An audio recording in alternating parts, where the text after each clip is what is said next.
Exactly 1 year ago, we were having a summit, and that's the same one, Marketing White Book 2022. Uh, we had a pleasure of having Aman Gupta of Boat as a keynote speaker, and in his conversation, he said, Metaverse isn't here yet. That was a case of Metaverse a year ago, but now I have illustrious panel here to discuss about AI. We will discuss what's going on right now, what are some of the contemporary dynamics in marketing happening with AI, and how are the brands going towards Gen Z and addressing their demands. Can I start with Rahul, because the man on the panel? In last 1 year, how far we have covered with AI? Is is AI still the big elephant in the room? What do you think so? Uh, and what's happening within your organization? So I think interestingly, if you refer back to the conversation that we had around metaverse to where we are today, I just feel that the conversation of AI is hitting the ground a lot faster, and I think it's seeping in various ways. Uh, and I think one of the big differentiators for that is the fact that many use cases of AI and many tools available for AI are far more universal than the entire cost engine, which was making metaverse a bit more difficult to start experimenting for brands. So I think that's one of the big pieces that's happened. I think interestingly also what's happening is that experimentation with AI is happening at three levels. I think individuals are experimenting with it out of interest. Brands are finding interesting ways of bringing AI in to be able to ensure that to build in efficiency, to build in faster TATs, to be able to see what can be brought in-house versus still being kept outside of the marketing ecosystem. And I think third, for businesses like Max Life Insurance, the AI use cases are penetrating far wider beyond marketing. For example, in an insurance business, one of the bedrock pieces is underwriting. How do you underwrite financially? How do you underwrite medically? Now AI is penetrating that world. AI is penetrating the world of training. So because of the fact that this conversation is going beyond a function and it's going across the larger value chain, say even in Max Life Insurance, the boardroom conversations are all about what more to do to penetrate AI across the organization. So I think that's making it lighter and easy, and I think the, the Gen Z and the millennial quotient around it is just making it far more buzzy than anything else. That's right, that's right. Ruchika, what do you think in your observation? What has changed in one last year? First of all, I see AI as very, very promising. It's been around for very long. I don't know if you realize that. It's why your Instagram scrolling page is very different from mine. Because all this while, big tech, big data was using artificial intelligence to understand what you like, what you don't like, throwing it at you, and that's the cause of your rising screen time. However, what has really changed in the last 1 year, it's become a lot more obvious, and that's because all the hype around possibly generative AI, and Sam Altman has done a lot of good work around bringing it into the spotlight of so many conversations, equal amounts of controversy and access. Earlier, only big data could access, but now all of us can access as well. So that's the big change that has happened. In my organization, I represent a very different business from Rahul. It's a product business, in fact, it's a long-range planning business. So, for example, we work in the field of spirits and whiskeys. A 12-year-old that you drink today was actually put in the cask in 2008, when the last recession really happened. That is pre-pandemic, a lot of things. Some of you may be in school, some of you may be just starting your career. Very different phase of life. Just go back to 2008. So that's when somebody was putting it in a cask. How do you know what is going to happen in 23? How do you know that the amount that you're investing in, there's a lot of rentals involved. You're investing in real estate, you're investing in cask, you're investing in distillation. How do you know your quantities are right? Maybe you have a lot of liability of stock that you're creating. The opposite can also happen. You're losing a lot of opportunity because you underestimated the demand that you could create. And that is where predictive analytics is really coming in. What is the data of the past many years? We didn't have the privilege of capturing it all this while. AI has started to capture it. So predictive analytics, I hope, is going to be much better. It's going to support our demand creation, which in turn, is going to be the basis of all our workings, and marketing then, of course, creates demand for that. In my organization, like I said, demand planning is the most important. Equally important is comprehension. What exactly is AI? Everybody's really trying to get their head around it. I don't think everybody understands it the same way. We want everybody to understand it the same way, so the organization can talk in one voice and various functions leverage it differently. So we are at a very comprehension stage. There are some practices that are understood, like predictive analytics. We use that. And in marketing, there are a few things we talk maybe later in the panel. But yeah, that's the start. Incidentally, today is the first anniversary of ChatGPT. So, I mean, since we are talking about what was discussed here, so I think what has happened right now, and I totally resonate with Rahul and what Ruchika mentioned, is that the skepticism that, what is the unknown world of AI, which people used to question the at large, it's become a reality. And I think, tools like GPT and all, they have taken the market by storm to say that, what was a concept is actually a reality. And marketeers actually are, and also there was this, the fear, would AI replace humans? That's also there. So therefore, good that it is in the nascent stage, and the development that we see going forward, we will realize that, where it takes us. But there would be uncertainties as well, and it is also a welcome change that we marketeers see, at least from my perspective. It's the tools that are there, it's helped us create content faster, easier. It is still in the nascent stage, but I see a positive, impact coming in already. In my category, which is windows and doors, which is absolutely a commodity category, everything is customized. And while Ruchika was mentioning about her category, which is like, an 18-year-old or a 12-year-old product, for us, we don't know what's coming up next month or even tomorrow. So consumers choose something, the customers choose something, and at the last moment, because this is a very tailor-made category, windows and doors, there is no standard SKU in the market. So for us, we are trying to incorporate AI more in the back end than in the front end. How does manufacturing benefit from AI in terms of predicting what are the raw materials required? Somebody here in the previous roundtable was discussing about parts. We don't know. Sometimes, we are airlifting or, it's absolutely on a war footing most of the time. Because what a consumer chooses today, tomorrow, that same person, when it goes. So just to give you a perspective, today somebody books a window. By the time the house is completed, he will say that, I don't want this design, I want a separate design, a new one. How do you predict the raw material that is required? How does manufacturing does anything? Raw material planning.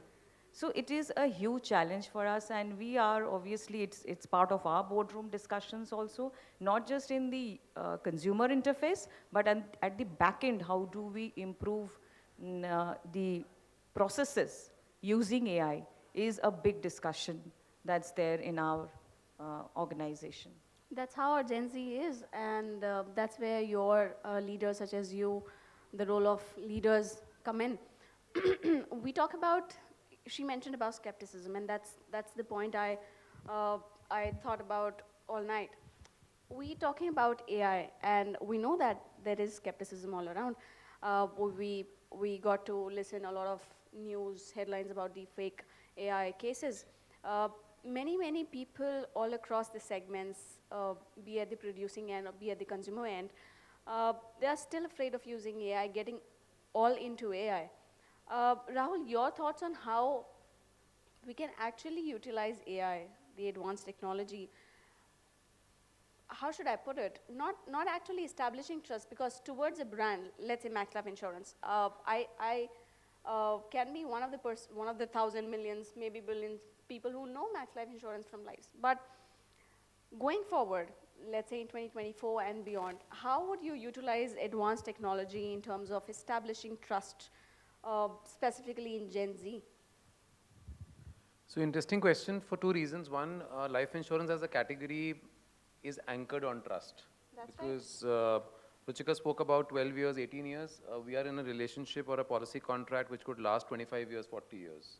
And at the moment of truth, the person who may have taken the policy may not be around, and it's the larger family ecosystem that may be using the benefits of the policy for that matter. And hence, it's very important that when you talk about today's Gen Z population, authenticity is, I think, the starting point for building trust. I think Gen Zs, don't believe in monologues, they believe in a conversation, they believe in a dialogue. So first, technology enabled by AI should be able to ensure that whatever you're hitting towards the Gen Z as content is enabling a conversation and not pushing the brand in the face of it. That's one. Second, yes, there is skepticism, but I believe personalization and customization eventually will find its own ways to be able to anchor itself on AI. And like Ruchika mentioned, why should our Instagram feeds be different for different users? Because there is a backend engine that's looking after what I want. Absolutely. When I log into a Netflix, I know what I want to see. That's why what comes up is basis again the tools that are being put behind it. But the X factor, if you were to ask me between Gen Zs and AI, is going to be about a simple argument that is placed about, am I relevant or not? A simple joke that I was reading about, and whenever I talk about AI, I try to mention about it. The joke says, Siri, call me cab. And Siri replies back to says, hi, how are you, cab? So fundamentally, it is all about, you can be authentic, you can be trustworthy, you can do a dialogue, but if you're not relevant, and I think Gen Zs want just one thing, relevance. Whatever is relevant would be a part of their life, would be a part of their conversations. And I just feel that there is a very interesting part of the word brand. It's got this word called and in it. And which is why brands live for 100 years, 70 years, lifelong, beyond pandemics, beyond pre-AI, post-AI, because they have the power to consume latest trends because they know how to be relevant. And that's my big piece for Gen Zs and AI. Good to know. Now, Ruchika, we know that we are all aware that people are still scared of AI and that they are thinking through it. But when it comes to marketers, the leaders like you are leading it, who leading the brands, its identity, it's all about responsible marketing.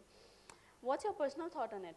How do you look at when you know that you are representing, you are leading a brand? What is your personal thought on it? When you know that on the other end there are many people who are having a lot of question marks on AI, how would you deliver to them? I think there is a place for regulation in AI for it to correctly evolve. What is happening to influencer marketing right now? There are very strong disclosure rules. If you are a responsible marketer, you're requesting an influencer to talk about you, positively create that sentiment through a vehicle, which is a person with a good following, he needs to add a hashtag ad, and AI should be no different. In case you're mapping my data, my behavior, my choices, I need to know that. And if you're a fair brand, it's very easy for you to do that. For example, one of the e-commerce players, I think that's Myntra, they do talk about that we have tracked your preferences basis which we are sending this mailer. These are products of interest to you. They have already told me, they have been mapping me. Possibly I clicked it erroneously, possibly it is a default setting. I have the opt-out option with me. So I think the first is disclosure. You really have to start with sharing that information. You have to be transparent as brand. That's one place where we start. The second is consent. I think you can automate a lot of consent, but you can do it more frequently. Now you don't have the excuse of any manual intervention, bandwidth, access, etc. There could be an autopilot mode where you could refresh your consent quite regularly. So I think those are ways to be more ethical. Good to know. Sushmita, in your organization, or let's say beyond that, can you somehow pinpoint what are some of the major challenges you are facing right now, or not only within your organization, but when you look at AI with syncing in with marketing, how do you look at it and what can be the major challenges? Can you somehow point it out? I think what we face right now is because it's just started, right? So the quantum of personalization that AI could give, that's still not there, and that's a challenge right now, and that's a desire, but that's a challenge, and also how to navigate this delicate balance between personalization without intrusion. That's something which we are, constantly working on to figure out, how much, what's the balance. So that's, I would say that, as a challenge wherever we are using AI with our consumers in the organization. I understand. It's a fair point. And when it comes to AI and me, it's a very bad relation. Let's not talk about it. Ruchika, I am completely a people person. I would want to get to listen to many stories. What's actually happening in your organization? What kind of conversation, what kind of brainstorming, thought processes are going on when you and your team marketing plans, what marketing propositions are on working? Would you like to share some anecdote? I think, Resham, the biggest anecdote around AI right now in the industry is my job safe? I think as you start talking about proposition and how AI can collect all the data and tell you what to do next, what product to launch, how you can shape it, the first question a brand manager really thinks is, will I have my job tomorrow? And I think that suspicion is quite fair, because tech has replaced a lot of jobs in the past. It has been offset by creating maybe equal number of new jobs too. But I think that's one of the biggest question that comes in everywhere. That is one. Second is, as far as proposition structuring goes, at least in our company, they're very evolved. Some in India, some not in India, because alcohol is a dark market. It comes, various compliances and constraints come in. So I'm talking about our company globally. AI also has a lot of evolved features that will scan with a fine-tooth comb each and every conversation that's happening on social media, each and every blog that goes live on internet, even apps, and every conversation that's going, aggregating, doing a sentiment check, and being very proactive about any escalation that could happen due to a dissatisfaction and a reputation risk that goes out of hand. You can foresee it a little bit before. So I think that's where we are at as far as marketing. What's happening next in India when we look at 2024 in India, AI in India? I look at AI in India. We will close the discussion with that, but before that, Rahul, you mentioned about transparency and authenticity. We know that we need to be transparent to our customers, and that's when the faith comes in, or that's when the trust comes in. Are there any more strategies? Are there any more plans in action when it comes to you internally in terms of building trust? Are you using something other than content? We talk about content to actually make a connect with customers. But are there any more things that's in play right now within your organization? I think for us, experience. I think, again, because of the long format relationship that we have in the entire customer life cycle. And interestingly, because one individual, a healthy individual, can buy life insurance 7 times in the lifespan. So because of the long tenure relationship that we tend to have, A, as Max Life Insurance, B, within the larger category, and second, for the number of times we can keep going back to the same customer because it's life stage linked. I think experience is the other part which adds back to content. But just adding back to the question that you asked the other panelists, I think one that we are trying to do at Max Life Insurance is, A, become prompt engineers. So I think all of us are going through across various hierarchies. It's a cool word. People who are not even engineers feel that, okay, we are learning prompt engineering. So when the first time this word came up on the boardroom table, it was really picked up. And so that's one thing that we're doing across the entire hierarchy. The other thing that we are doing within the function, as one of the anecdotes is, trying to convert a lot of outsourced work streams to in-source. So we are putting out huge matrices for that. not only because it saves cost, but I think it just upskills the entire function in that sense for sure. So I think that's what we are doing at Max Life. Good to know, good to know. Ruchika, do you somehow feel, this thought just hit me, do you somehow feel AI is currently a buzzword, and that's kind of leading that skepticism across segments, across people? Would you, do you, do you somehow agree, I don't know, I'm not pushing you, but do you somehow agree that if by the time it'll fade away, the buzz will fade away, and then people will even won't be bothered if there is an AI behind, because it's all about operational excellence. What do you think on? Yeah, I think it's a very fair question because right here last year we were talking about metaverse and it felt like the biggest thing that's going to hit the marketing world, and that's going to change fortunes and people are going to be very engaged. Nobody will be sitting here, everybody will be in the metaverse. That's what it really felt like last year, and it turned out to be a damn squib, didn't it?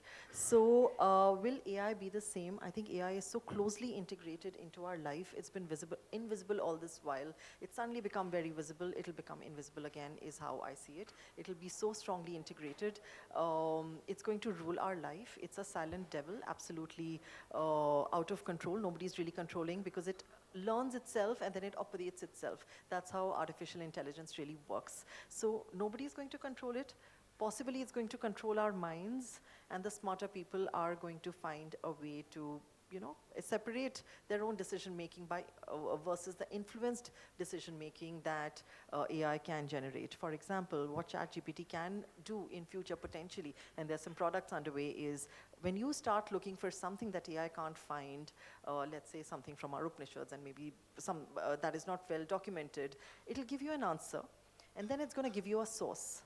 The source, when you click, is actually a source that ChatGPT created. It takes you to a link which gives you a verification of whatever answer it gave you, why that answer is correct. So it gives you 10 sources from where it has sourced that answer. All of those 10 sources are also created by ChatGPT in a matter of nanoseconds. So it feels to you that what you just read that you could not find anywhere is true because there are 10 sources, but all 10 of them were made in a matter of nanoseconds, and that is true information then, right? When 10 people say it is true.